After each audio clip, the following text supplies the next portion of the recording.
রাজ্যে শিল্প করার জন্য কাউকে কিছু দেওয়ার প্রয়োজন নেই। নবান্নের শিল্প বৈঠকে বিনিয়োগকারীদের উদ্দেশ্যে এই বার্তা রাজ্যের মুখ্যমন্ত্রী মমতা বন্দ্যোপাধ্যায়।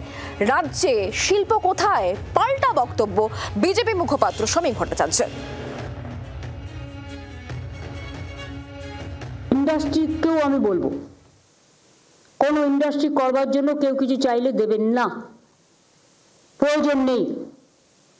গভর্নমেন্ট যখন কাজ করে কারো কাছ থেকে নিয়ে নয়, মানুষের কাজের জন্য গভর্নমেন্ট যে প্রজেক্ট দেয় সেখান থেকে 1 টাকাও নেওয়া অপরাধ। হ্যাঁ, মানুষ যদি ভালোবেসে কোনো পার্টিকে হেল্প করতে চায় চেকে দিতেই পারে, তার জন্য তো সিস্টেম আছে, ট্রান্সপারেন্সি মেনটেন করে। বাট লোকাল কিছু লিডার বললো না হলে হবে না, কমপ্লেন করুন আমাদের কাছে, উইল টেক অ্যাকশন ইমিডিয়েটলি। আরে শিল্প কোথায়? মুখ্যমন্ত্রীর পাশে যারা শিল্পপতি দাঁড়িয়ে থাকেন তারাই তো রাতের অন্ধকারে ভিন রাজ্যে পুঁজি সরিয়ে নিয়ে যাচ্ছেন। যারা পশ্চিমবঙ্গে পুঁজি তৈরি করেছেন সেই পুঁজি এখন ব্যবহার করা হচ্ছে উড়িষ্যায়, উত্তরাখণ্ডে, উত্তরপ্রদেশে এবং সাম্প্রতিককালে আসামে। তৃণমূলেরই তো পয়সা তোলার কারণে আজকে কল্যাণী এক্সপ্রেসের পাশে কতগুলো ছোট ছোট ফ্যাক্টরি বন্ধ হয়ে গেল।